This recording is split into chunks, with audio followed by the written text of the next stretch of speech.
이 새벽에 주 앞에 나오신 분들을 진심으로 환영합니다. 찬송가 527장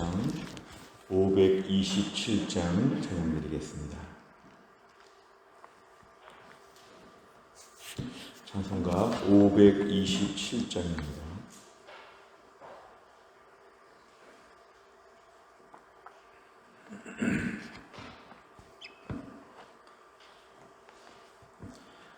527장입니다. 어서 돌아오, 어서 돌아마노. 지은 죄가 무리 무겁고 크기로 주 얻지 못함당하고 못 받으시리요. 우리 주의 넓은 가슴은 하늘보다 넓고 넓어. 어서 돌아오, 어서 돌아마노.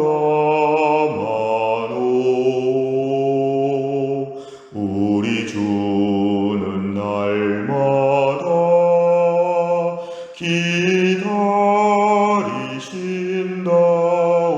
기다리신다오. 밤마다 문 열어놓고 마음 졸이시며 나간 자식 돌아오기만 밤새 기다리신다오.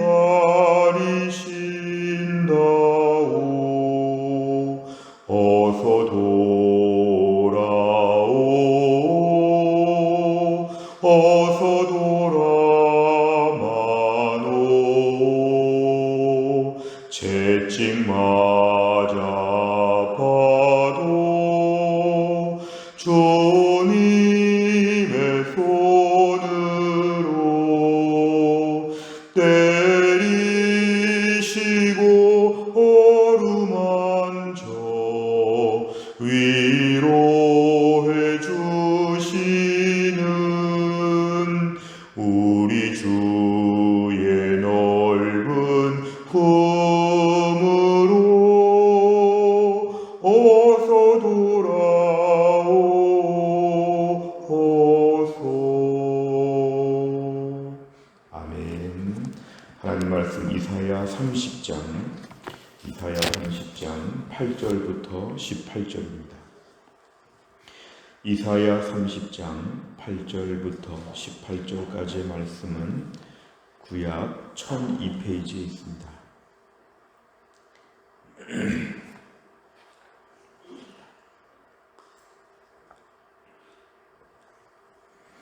이사야 30장 8절부터 18절까지의 말씀 저 한 절씩 교독합니다. 이제 가서 백성 앞에서 서판에 기록하며 책에 써서 후세에 영원히 있게 하라. 대저 이는 패역한 백성이요 거짓말하는 자식들이요 여호와의 법을 듣기 싫어하는 자식들이라. 그들이 선견자들에게 이르기를 선견하지 말라. 선지자들에게 이르기를 우리에게 바른 것을 보이지 말라. 우리에게 부드러운 말을 하라. 거짓된 것을 보이라. 너희는 바른 길을 버리며 첩경에서 돌이키라. 이스라엘의 거룩하신 이를 우리 앞에서 떠나시게 하라 하는도다. 이러므로 이스라엘의 거룩하신 이가 이같이 말씀하시되 너희가 이 말을 업신여기고 압박과 허망을 믿어 그것을 의지하니 이 죄악이 너희에게 마치 무너지려고 터진 담이 불쑥 나와 순식간에 무너짐 같게 되리라 하셨은즉 그가 이 나라를 무너뜨리시되 토기장이가 그릇을 깨뜨림같이 아낌이 없이 부수시리니 그 조각 중에서 아궁이에서 불을 붙이거나 물 웅덩이에서 물을 뜰 것도 얻지 못하리라.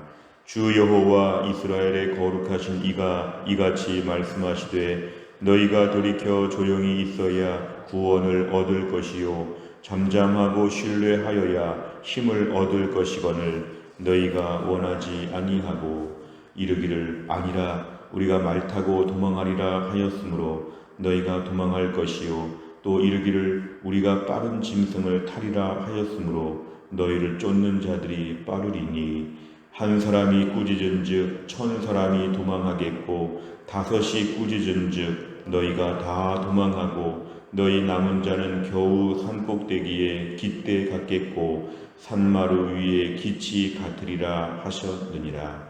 같이 읽습니다. 그러나 여호와께서 기다리시나니 이는 너희에게 은혜를 베풀려 하심이요 일어나시리니 이는 너희를 긍휼히 여기려 하심이라. 대저 여호와는 정의의 하나님이심이라. 그를 기다리는 자마다 복이 있도다. 아멘. 하나님 말씀의 8절에 보니까 지금부터의 모든 말씀들을 너희는 문서화하라고 합니다. 문서화. 서판에 기록하고 책에 써서 영원히 후세에 있게 하라. 그리고 오늘의 말씀은 당시 남유다 백성들에게만 주신 것이 아니라 오늘날 우리들까지도 하나님이 주신 말씀이기 때문에 이 말씀을 기록하라고 하십니다. 그 내용을 보면 9절에 보니까 이는 남유다 백성들은 매우 패역한 백성이다. 이 성경에서 패역하다는 뜻은 반역자라는 것입니다. 하나님의 통치를 거부하고 자기 나름대로 매일 쿠데타를 일으키는 이런 신령들을 패역한 백성이라고 합니다. 거짓말하는 자식들, 여호와의 법을 듣기 싫어하는, 자기 하나만 믿고 자기가 천하의 유일한 자기가 주인인 것처럼 마음껏 사는 것을 이렇게 말씀하십니다. 이들의 태도가 여호와의 법을 듣기 싫어하기 때문에 여호와의 법을 선포하는 자들을 무시합니다. 10절에 보니까 선견자, 선지자에게 말하지 말라고 합니다. 왜냐하면 잔소리같이 들리는 것이죠. 하나님의 말씀을 전할 때에 듣기 싫은 것입니다.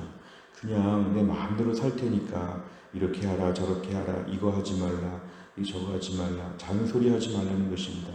하나님의 말씀을 듣기 싫어하니까 하나님의 말씀 전하는 자들을 싫어합니다. 10절 끝에 보니까 우리에게 부드러운 말을 하라. 이 부드러운 말은 칭찬과 격려, 위로 이런 것입니다. 잘못에 대하여 책망하지 말고 조금 내가 불편한 말들 하지 말고 그냥 무조건 위로해주고 격려해주면 되지. 좀 부드러운 말, 듣기에 달콤한 말을 좀 하면 좋은데 왜 이렇게 우리에게 하느냐. 마치 개그맨들이 재밌게 해주는 것처럼 우리를 좀 재밌게 해주고 무조건 우리를 좀 들어주면 좋겠다 뭐 이런 식으로 하는데 일단 현실이 어려울 때 그럴 수도 있으나 9절 끝에 여호와의 법을 듣기 싫어한다는 것은 큰 문제입니다. 11절에 보니까 선지자들에게 하는 말이 바른 길을 버리라. 첩경에서 돌이키라. 우리 길을 막지 말고 비켜라. 이스라엘의 거룩하시니 우리 앞에서 좀 떠나시게 하라. 하나님 이야기 좀 그만하라는 것입니다.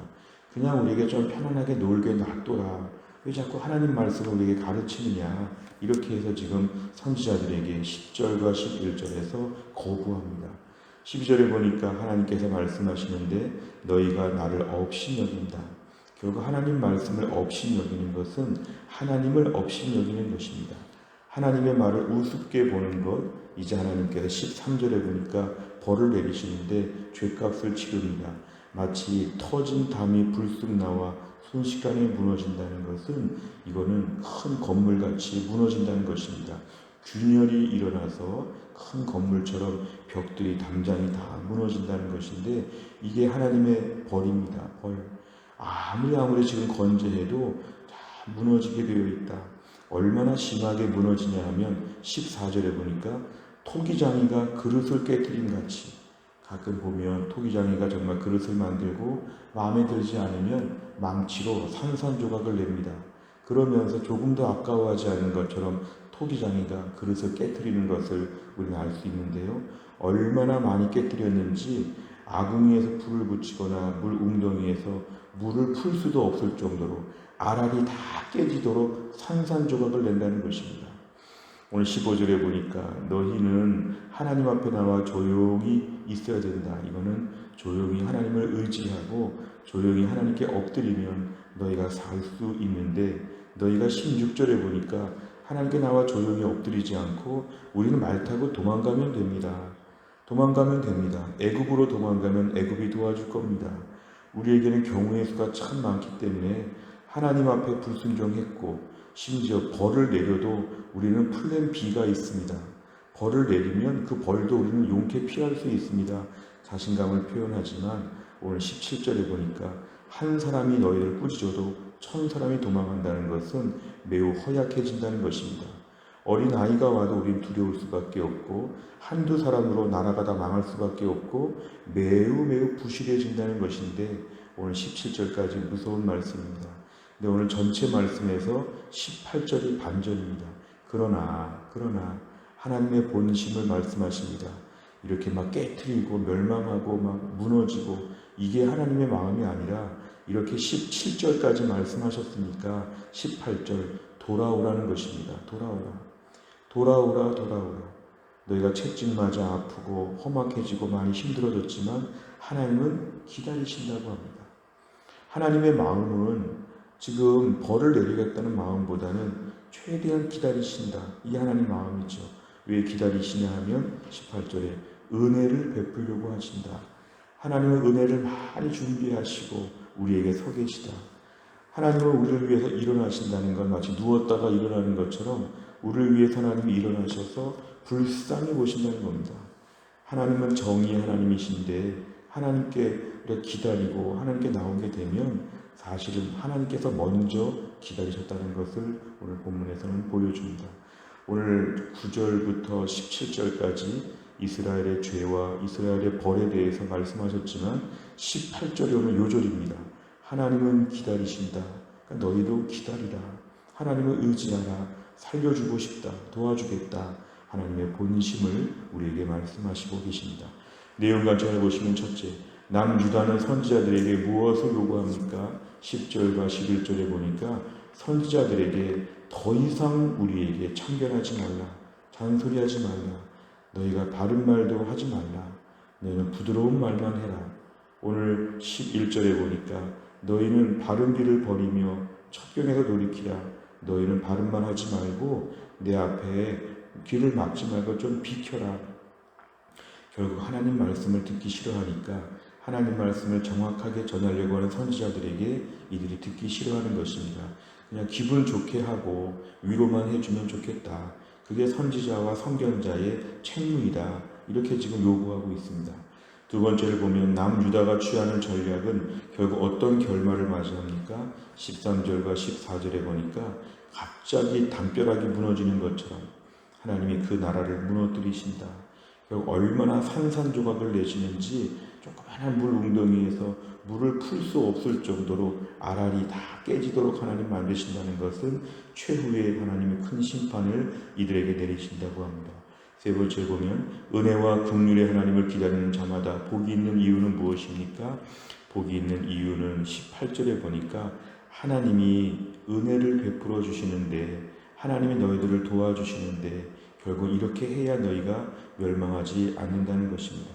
오늘 본문의 전체적인 말, 하나님 말씀을 듣기 싫어하고 나름대로 도망을 가겠다고 하는 이들 앞에서 하나님 말씀은 뭐냐면은 하나님 앞에 나와서 너희가 은혜를 받아야 된다. 오늘 제일 무서운 건 뭐냐면은 너희가 이렇게 하면 안 된다는 것입니다. 10절의 말씀처럼 하나님 말씀 앞에서 너희가 거부하지 말고 들으라는 것입니다. 하나님 말씀을 들으라. 이렇게 거부하지 말고 꼭 들어야 된다고 합니다. 오늘 15절에 보니까 하나님 앞에 조용히 엎드리고 나와야 한다는 것입니다. 결국 너희가 이렇게 해야지만 멸망을 피할 수 있다는 것입니다. 하나님 앞에 나와서 조용히 은혜 앞에 엎드리기는 복이 있다는 것. 오늘 정확하게 말하면 복이 있다는 이유는 심판과 재앙을 피할 수 있기 때문에 복이 있는 것입니다. 은혜와 긍휼의 하나님을 기다리지 않으면 오늘 본문에 나와 있는 부정적인 메시지와 같이 다 벌을 받을 수밖에 없는데 하나님을 기대하고 하나님을 나오게 될 때는 이 모든 멸망을 피할 수 있으니까 하나님께서 복이 있다고 합니다. 이 복이라고 하는 것은 하나님을 기다리게 되면 이런 일 다 겪지 않는다고 하나님께서 얘기하여 주십니다. 네 번째를 보면 하나님의 말씀을 무시하고 자신의 선택을 고집하는 남유다를 철저히 깨뜨리시는 하나님을 보며 무엇을 느낍니까?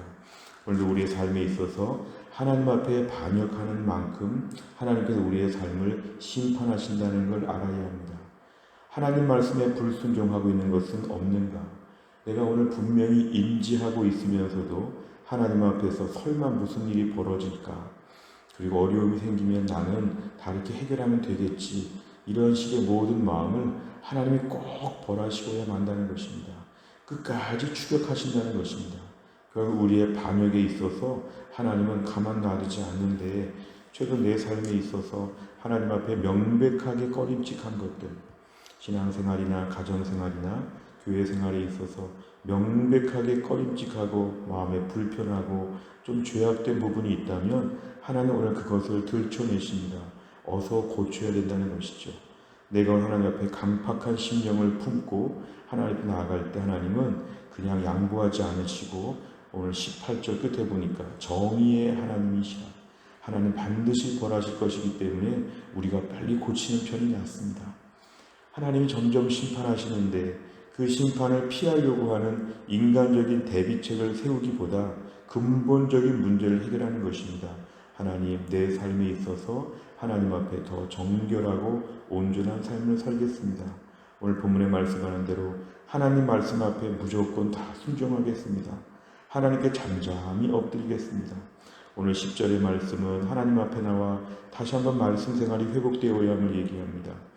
오늘 15절의 말씀은 다시 한번 주 앞에 나와 기도하고 엎드리는 것이 회복되어야 함을 얘기합니다.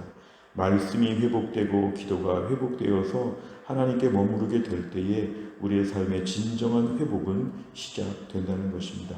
내 삶의 모든 종류의 말씀과 기도와 삶의 무너진 부분들을 오늘 복구하는 것이 기도 제목입니다.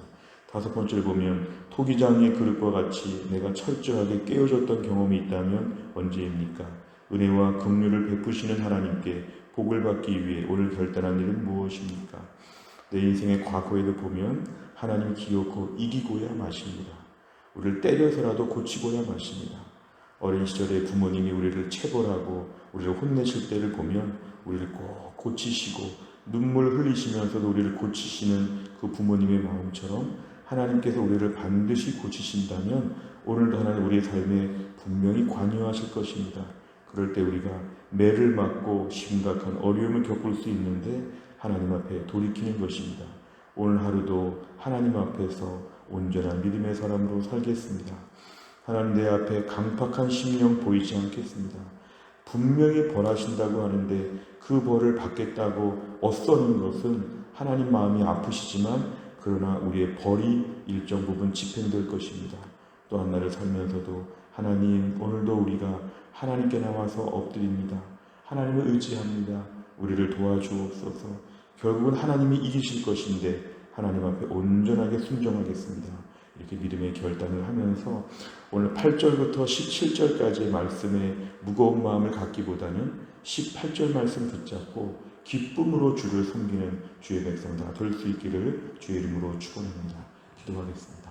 하나님 아버지 감사합니다. 이 새벽에도 하나님이 저희를 깨우사 주 앞에 나와 말씀 붙잡고 기도할 수 있도록 나그네 인생길에 또 하루 저희들에게 은혜를 주심을 감사합니다. 오늘 말씀에 하나님께서 하나님 말씀에 불순종하며 듣기 싫어하는 백성들을 향해서 담벼락이 무너지는 것처럼 하나님 멸망시킨다고 하셨는데 오늘도 우리가 이렇게 살지 않게 하시고 또 한 날 하나님을 기다리며 말씀에 순종하며 하나님께 잠잠히 엎드리는 가운데 하나님께 은혜를 받고 하나님께 복을 받는 하루가 되게 하여 주옵소서.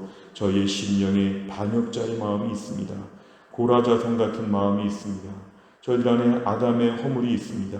주여 우리를 용서하여 주시고 깨끗하고 정결한 마음을 주시어 하나님께 전적으로 순종하고 하나님을 기쁘시게 하며 그 가운데 진정한 행복을 누리며 또 한 날 하나님 믿음으로 잘 살 수 있도록 오늘도 저희들을 붙잡아 주옵소서.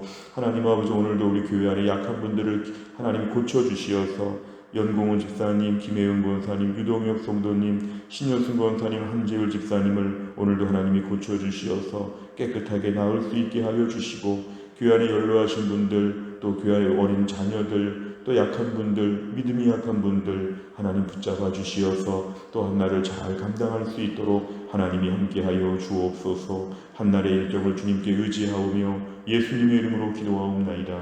아멘. 금요일마다 기도하는 기도 제목은 다락방과 전도회와 새가족을 위해 기도합니다. 오늘 아침에 꼭 기도해 주시기를 바랍니다. 주기도문 하겠습니다. 하늘에 계신 우리 아버지여, 이름이 거룩히 여김을 받으시오며 나라의 임하옵시며 뜻이 하늘에서 이룬 것 같이 땅에서도 이루어지이다. 오늘날 우리에게 일용할 양식을 주옵시고 우리가 우리에게 죄 지은 자를 사하여 준 것 같이 우리 죄를 사하여 주옵시고 우리를 시험에 들게 하지 마옵시고 다만 악에서 구하옵소서. 대개 나라와 권세와 영광이 아버지께 영원히 있사옵나이다. 아멘.